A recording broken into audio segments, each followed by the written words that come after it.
إلا الله وحده لا شريك له ونشهد أن سيدنا مولانا محمدا عبده ورسوله أما بعد فأعوذ بالله من الشيطان الرجيم بسم الله الرحمن الرحيم نحن نزلنا الذكر وإن له لحافظون صدق الله مولانا العظيم وبلغنا رسوله النبي الأمين المختار الكريم ونحن على ذلك لمن الشاهدين والشاكرين والحمد لله رب العالمين۔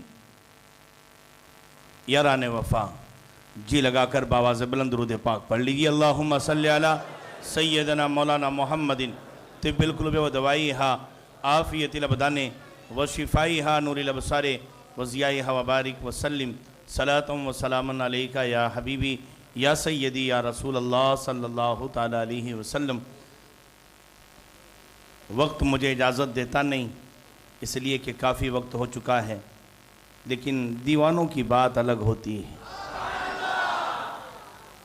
کس چیز کی کمی ہے مولا تیری گلی میں، کس چیز کی کمی ہے مولا تیری گلی میں، دنیا تیری گلی میں عقبہ تیری گلی میں، دنیا تیری گلی میں عقبہ تیری گلی میں، دیوانہ کر دیا ہے دیوانہ ہو گیا ہوں، دیوانہ کر دیا ہے دیوانہ ہو گیا ہوں، دیکھا ہے میں نے ایسا جلوہ تیری گلی میں، دیکھا ہے میں نے ایسا جلوہ تیری گلی میں۔ وہ گلی ہی کچھ ایسی ہے، وہ گلی ہی کچھ ایسی ہے کہ منگتا تو ہے منگتا کوئی شاہوں میں دکھا دو، منگتا تو ہے منگتا کوئی شاہوں میں دکھا دو، جس کو میرے سرکار سے ٹکڑا نہ ملا ہو۔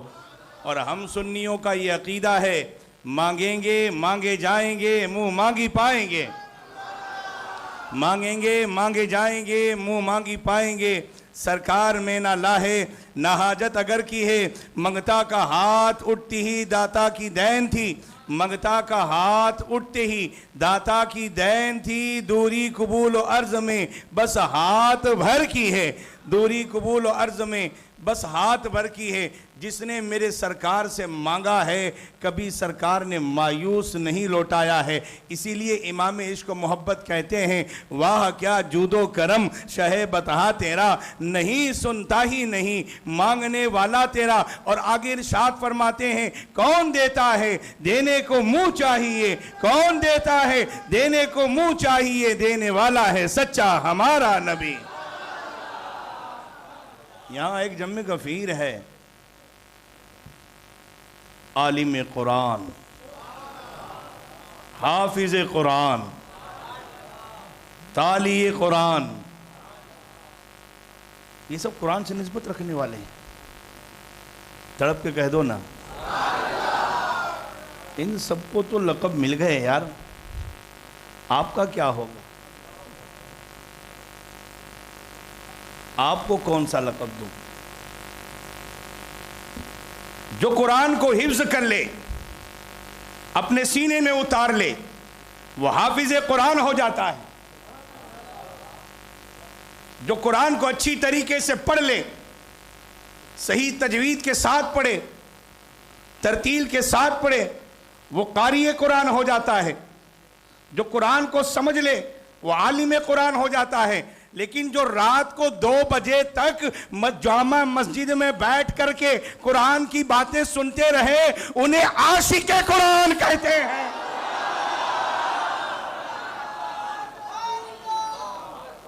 قاری قرآن، حافظ قرآن، عالم قرآن، لیکن جو رات کو 2 بجے تک جامع مسجد میں بیٹھ کر کے سبحان اللہ کے نعرے صرف قرآن کے لیے لگا رہا ہو، اسے عاشق قرآن کہا جاتا ہے۔ اللہ آپ کا یہ عشق سلامت رکھے، اللہ آپ کا یہ عشق سلامت رکھے۔ اگر ان کو قاری قرآن کہا جائے گا تو آپ کو عاشق قرآن کہا جائے گا، ان کو اگر حافظ قرآن کہا جائے گا تو آپ کو عاشق قرآن کہا جائے گا، ان کو اگر عالم قرآن کہا جائے گا تو آپ کو عاشق قرآن کہا جائے گا، اس لیے کہ قرآن ہی کا عشق ہے جس نے آپ کے بستر کو چھڑوا کر کے آپ کو مسجد کی چوکھٹ تک لے کر آیا ہے۔ اللہ یہ عشق سلامت رکھے، اللہ یہ عشق سلامت رکھے۔ یقیناً قرآن کا عشق ہمارے لیے دنیا میں بھی کامیابی کا ذریعہ ہے، آخرت میں بھی کامیابی کا ذریعہ ہے۔ جن کے بچے حافظ قرآن بن جاتے ہیں، آہا کیا اونچا مرتبہ ہوتا ہے ان کا یار، تڑپ کے کہہ دو نا۔ جن کے بچے حافظ قرآن ہو جاتے ہیں، جن کے بچے قرآن پڑھ لیتے ہیں، جن کے بچے قرآن کو سمجھ لیتے ہیں، ماشاءاللہ یہ ٹرسٹیان کرام کا قافلہ جو ہے وہ تشریف لا رہا ہے۔ درود پاک پڑھ لیجیے، اللہم صلی علی سیدنا مولانا محمد وعلی آل سیدنا مولانا محمد طب القلوب و دوائیہا عافیت الابدان و شفائیہا نور الابصار و ضیائیہا و بارک وسلم صلاۃ و سلام علیکہ یا حبیبی یا سیدی یا رسول اللہ صلی اللہ تعالیٰ علیہ وسلم۔ ایک مرتبہ اور جی لگا کر پڑھ لیجیے، اللہم صلی علی سیدنا مولانا محمد طب القلوب و دوائیہا عافیت الابدان و شفائیہا نور الابصار و ضیائیہا و بارک وسلم صلاۃ و سلام علیکہ یا حبیبی یا سیدی یا رسول اللہ صلی اللہ علیہ وسلم۔ محفل کا سما بتا رہا ہے کہ گل پوشی کا وقت ہو چکا ہے، محفل کا سما یہ بتا رہا ہے کہ گل پوشی کا وقت ہو چکا ہے، اور مجھے اپنے خطاب کو بہت جلدی جو ہے وہ سمیٹ کر کے ختم کرنا ہے۔ تڑپ پر ایک مرتبہ مچل کے سبحان اللہ کہہ دیجئے۔ میں آپ سے پوچھ رہا تھا کہ خوش نصیب ہے وہ ماں باپ جنہوں نے اپنے بچوں کو حافظ قرآن بنایا ہے، جنہوں نے اپنے بیٹوں کے سینوں میں قرآن کے 30 گلستان کو آباد فرمایا ہے۔ 30 سپارے قرآن کے انہوں نے اپنے بچوں کے سینے میں اتارے نا، اتارے کہ نہیں اتارے؟ آپ نے کیا کیا؟ ڈاکٹر بنایا، انجینئر بنایا، ایم ایس کروایا۔ بتاؤ میدان محشر میں وہ ڈاکٹر تم کو کیا کام لگے گا؟ بتاؤ میدان محشر میں وہ انجینئر تم کو کیا کام لگے گا؟ بتاؤ میدان محشر میں وہ تمہارا ایم ایس کیا ہوا بندہ کیا کام لگے گا؟ میں منع نہیں کرتا، بناؤ، لیکن پہلے اپنے بچوں کے سینوں کو قرآن کے نور سے منور کر دو۔ قرآن جہاں جاتا ہے وہاں نور پھیلاتا ہے، جہاں پہنچ جاتا ہے وہ جگہ نورانی کر دیتا ہے۔ آج ہم کوشش کرتے ہیں تقویٰ ملے، طہارت ملے، پاکیزگی ملے، نیکی ملے، لیکن یاد رکھو چھوٹے چھوٹے چراغ جلانے سے رات کا اندھیرا دور نہیں ہوتا۔ رات کی خوفناکی، رات کا ڈراؤنا پن، رات کا ڈر، اندھیرے کا ڈر کبھی ختم نہیں ہوتا۔ ہماری یہ تقویٰ اور طہارت کی کوششیں، اگر جامع مسجد کو روشن کر لیا ہے تو پیچھے والی گلی میں اندھیرا ابھی بھی کھڑا ہے۔ بھاؤنگر کی بہت ساری گلیاں ابھی اندھیری ہے۔ روشن ہوگا اتنا ہی علاقہ جتنا ہم روشن کر سکتے ہیں، ساری رات کا اندھیرا ختم نہیں کر سکتے ہیں۔ کیا ہم سارے شہر بھاؤنگر کو نور سے بھر سکتے ہیں؟ کتنی کوشش کر لیں، ایک گلی کو روشن کرو گے دوسری اندھیری رہے گی، دوسری کو روشن کرو گے تیسری اندھیری رہے گی۔ بالکل یہی حال ہمارے دل کا بھی ہوتا ہے۔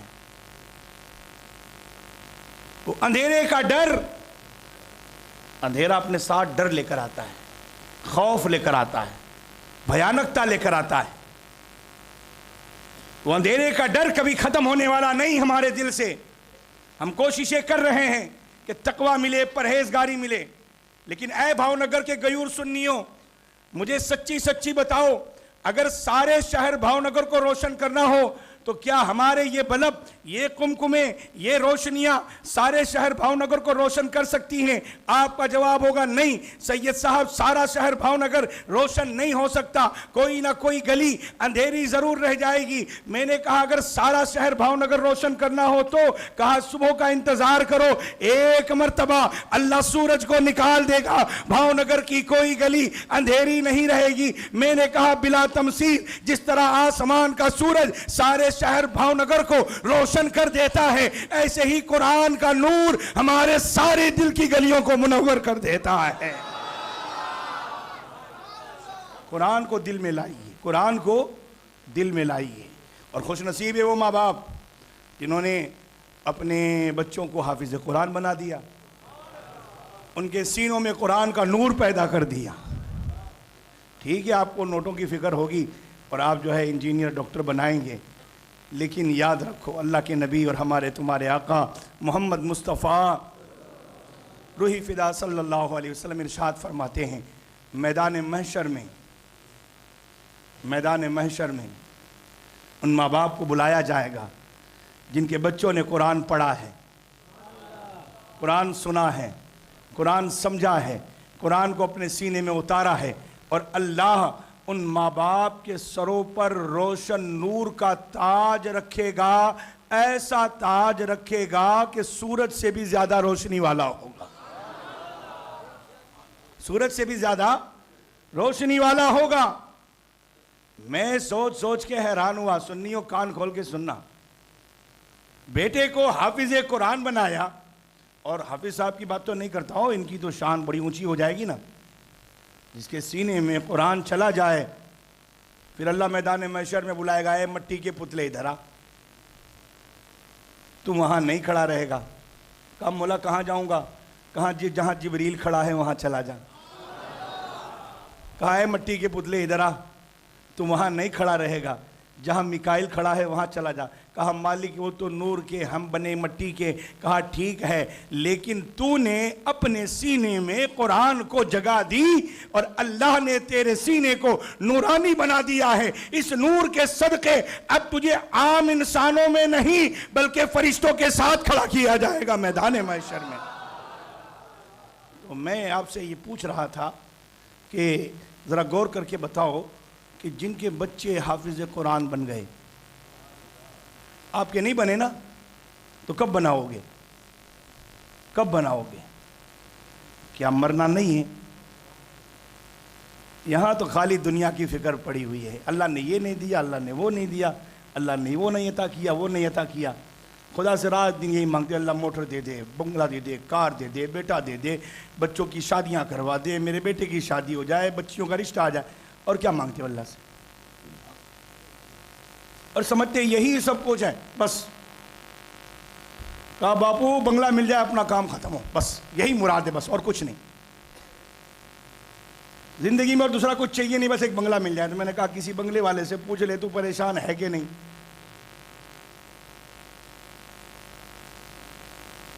کسی بنگلے والے سے پوچھ لے کہ تو پریشان ہے کہ نہیں, خود بخود جواب مل جائے گا تجھے. کہا سید صاحب دعا کرو بس کار مل جائے, کار. تو میں نے کہا کسی مرسڈیز والے سے پوچھ لے کہ تو پریشان ہے کہ نہیں. وہ بنگلہ لینے کے بعد بھی پریشان ہے, اور وہ مرسڈیز لینے کے بعد بھی پریشان ہے. بے اولاد کہتے ہیں اولاد مل جائے, اولاد والوں سے جا کے پوچھا, کہا باپو دعا کرو یار, بڑا بیٹے نے پریشان کر کے رکھا ہے, ناک میں دم کر دیا ہے. تو تمنا تو یہ تھی کہ بیٹا مل جائے سب کچھ ہو جائے گا, لیکن بیٹے والوں سے پوچھ تو صحیح کہ کیا حال ہے. یہی تمہاری تمنا ہے, یہی تمہاری آرزویں ہیں. کبھی پوچھو تو صحیح, جو چیز تمہاری آخری خواہش ہے اللہ نے کسی کو دی ہوئی ہے, اللہ نے کسی کو دی ہوئی ہے. جا کے پوچھ تو صحیح کہ اس کا کیا حال ہے. سارے کے سارے پریشان ہیں, سب کے سب پریشان ہیں, اور پریشان ہونے کے بعد خود اپنے آپ کو ڈریگیٹ کرنا شروع کر دیتے ہیں. کہ یار مجھ سے ہو نہیں سکا, میری ہی غلطی تھی, یہ ہو گیا وہ ہو گیا, اور انزائٹی اور ڈپریشن کا شکار ہو جاتے ہیں. یہی ہوتا ہے نا. اپنی ضرورت سے زیادہ کام کر لیتے ہیں, پھر سمجھتے ہیں یار دنیا میں میں تنہا ہوں, میرا کوئی نہیں, میری کوئی فریاد سننے والا نہیں. جتنا مجھ پر ظلم ہوا کسی اور پر نہیں ہوا, جتنا مجھے ستایا گیا کسی اور کو نہیں ستایا گیا, جتنا نقصان میں نے اٹھایا اور کسی نے نہیں اٹھایا. دنیا میں جتنا بڑا دکھیارا میں ہوں اتنا کوئی نہیں. پھر اپنے آپ کو اکیلا محسوس کرنے لگتا ہے. پھر وہ ہوتا ہے جو ہمارے سماج میں ہوتا ہے, کوئی پنکھے سے جھولا ہے, کسی نے نیند کی گولیاں کھائی ہیں, کسی نے کہیں اور چھلانگ لگائی ہے. یاد رکھو مر جانا کسی چیز کا حل نہیں. مر جانا کسی چیز کا حل نہیں ہے، یہ تو اور زیادہ پریشانی ہے۔ تمہارے پیچھے تمہاری بیوی، تمہارے بچے، تمہارے ماں باپ، تمہارے بھائی، تمہارے رشتہ دار، وہ سب آس لگا کے بیٹھے ہیں۔ اگر چالو پلین میں پائلوٹ کود کے باہر چلا جائے تو مسافروں کا کیا ہوگا؟ اور ملاح اگر کشتی کو چھوڑ کے دریا میں چلا جائے کہ میں نہیں طوفان کا مقابلہ کر سکتا، تو کشتی والوں کو کون بچائے گا؟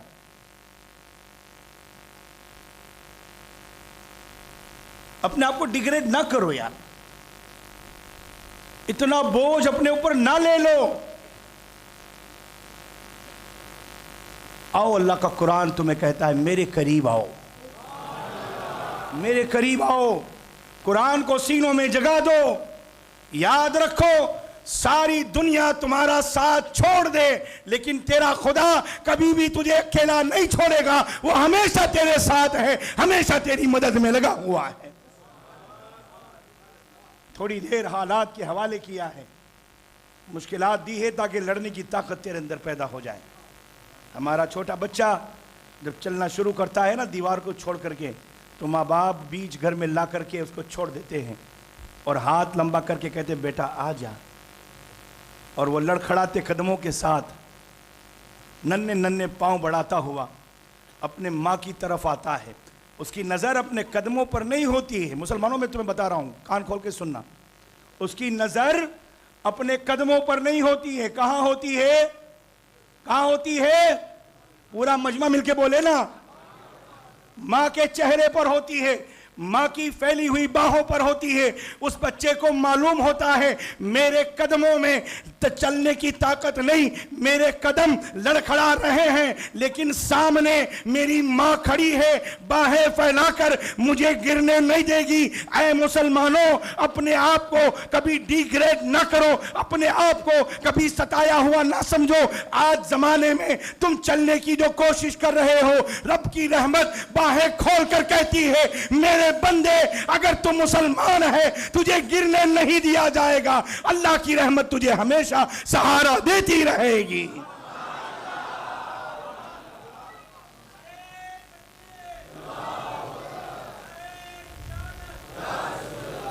کیا وہ ماں بچے کو گرنے دیتی ہے؟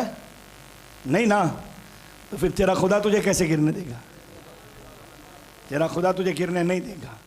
اس قرآن کو اپنے سینے میں جگا دو، اور خوش نصیب ہے وہ ماں باپ جنہوں نے اپنے بچوں کو حافظ قرآن بنایا ہے۔